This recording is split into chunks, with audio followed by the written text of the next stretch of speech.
2025-26 వరకు విద్యా సంవత్సరం నందు ఇంటర్ ఫలితాల్లో సంచలనం సృష్టించిన శ్రీ విద్యా వికాస్ ఏపీ ప్రభుత్వం బుధవారం విడుదల చేసిన ఇంటర్మీడియట్ 2026 ఫలితాల్లో అన్నమయ్య జిల్లా మదనపల్లె పట్టణంలోని శ్రీ విద్యా వికాస్ జూనియర్ కళాశాల విద్యార్థులు ప్రభంజనం.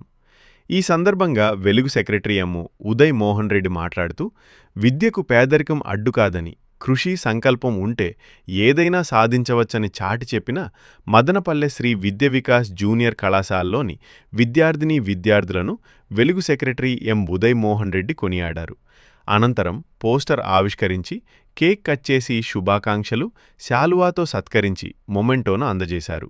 చివరిగా శ్రీ విద్యా వికాస్ జూనియర్ కళాశాల ప్రిన్సిపల్ కరస్పాండెంట్ శివశంకర్ మాట్లాడుతూ, వెలుగు సంస్థ సెక్రటరీ దివ్యాంగులకు మరియు వృద్ధులకు చేస్తున్న సేవలు ప్రశంసించారు. ఈ కార్యక్రమంలో శ్రీ విద్యా వికాస్ జూనియర్ కళాశాల ప్రిన్సిపల్ కరస్పాండెంట్ శివశంకర్, సిబ్బంది మరియు విద్యార్థులు, సిబ్బంది, వెలుగు secretary M Uday Mohan Reddy, convener Bhagyalakshmi, సిబ్బంది, చిన్నారులు పాల్గొన్నారు.